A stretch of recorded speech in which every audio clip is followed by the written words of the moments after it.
تخلیق کرنے والوں میں سے سب سے اچھا خالق ہو.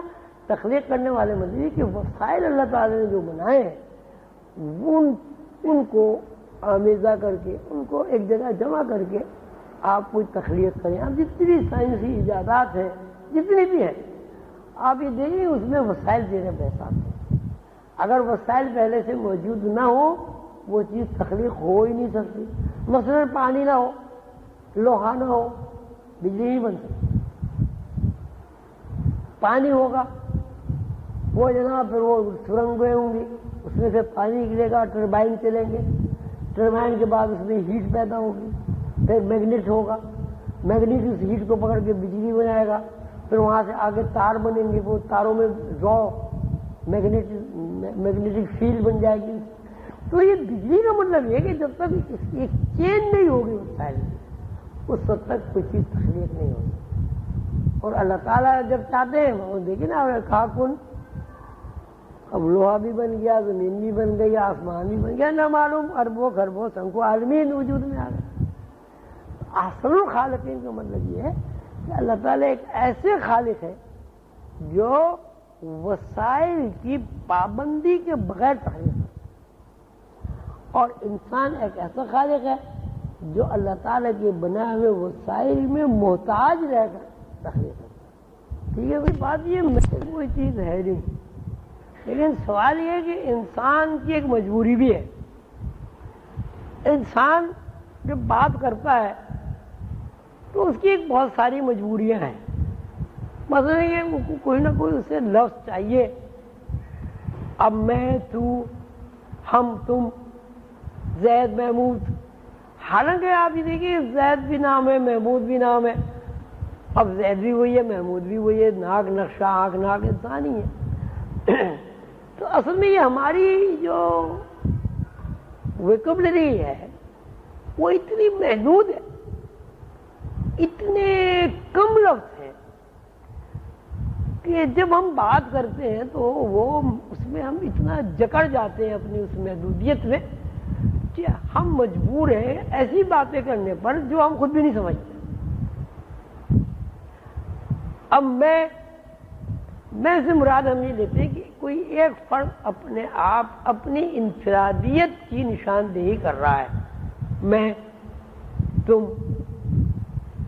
لیکن اب اگر میں کا مطلب یہ ہے کہ میرا کوئی تشخص ہے، میری کوئی ذاتی حیثیت ہے، تو وہ حیثیت تو کچھ بھی نہیں ہے. اس لیے کہ انسان کی زندگی کے دو رخ متعین ہیں، ایک پیدا ہونا، ایک مرنا.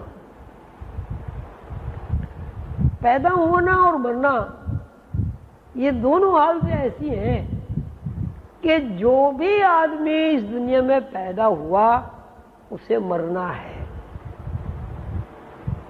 ہم یہ دیکھتے ہیں جب آدمی مر جاتا ہے تو میں ہم نے جس کا نام رکھا ہوا ہے، یعنی گوشت پوش کے جسم کا نام جس کا ہم نے نام میں رکھا ہوا ہے، یا محمود رکھا ہوا ہے، یا زید رکھا ہوا ہے، اس میں کسی قسم کی کوئی تبدیلی واقع نہیں ہوتی، باوجود اس کے کہ وہ سانس نہیں لیتا. آنکھ ناک کان ہاتھ پیر دل گردے پھیپھڑے آنتیں شریانے بریدیں دماغ سب اسی طرح ہوتا ہے. اس میں کوئی نہ تبدیلی ہوتی نہ وہ فوری طور پر خراب ہو جاتی. تو اس کا مطلب یہ ہوا کہ جسم پھر کوئی چیز نہیں ہے.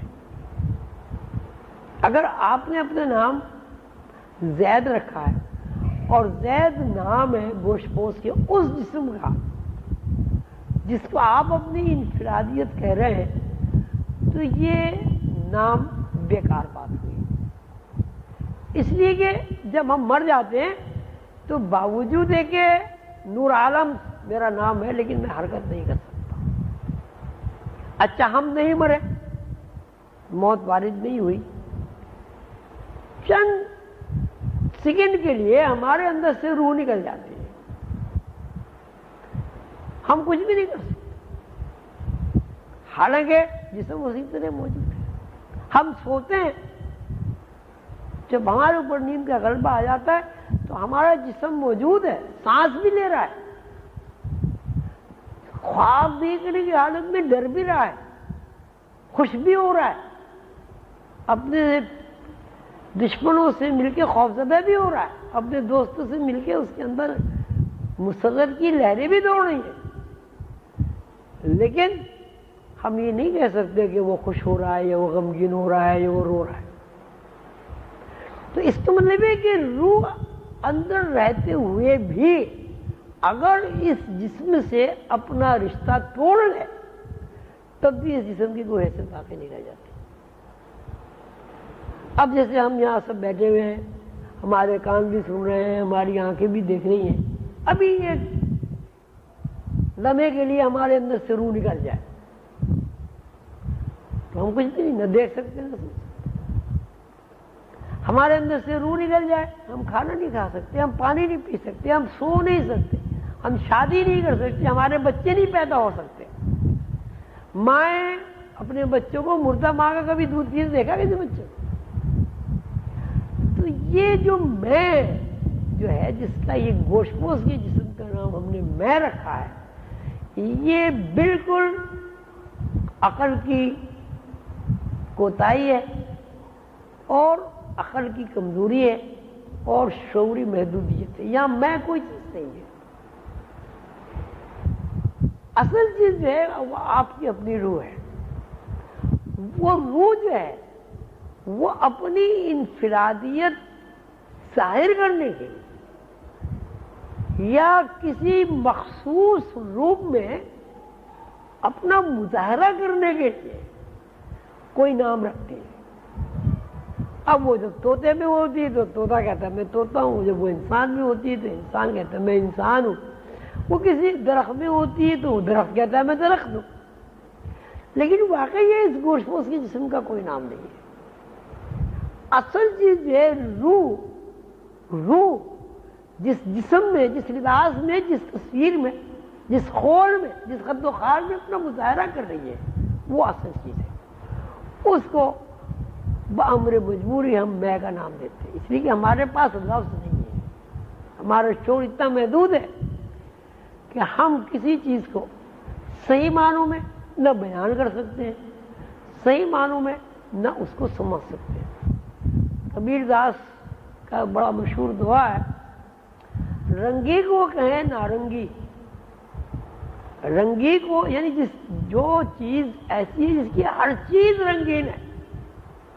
اب سنترے کو نارنگی کہتے ہیں، آپ دیکھیے اس کے اوپر چھلکا رنگین ہے، اس کے اندر سفید وہ رنگین ہے، پھر کاش کے اوپر جو پردہ ہے وہ رنگین ہے، اس کو پردے کو کھولیں تو وہ جو ٹیشوز ہیں اس کے وہ رنگین ہے، اس کے اندر جب آپ دبائیں پچکاری نکلے گی وہ رنگین ہے، اس کا بیج رنگین ہے، بیج کو آپ کھول کے دو دالیں الگ نکالیں گے دونوں کا رنگ الگ الگ ہے وہ رنگین ہے.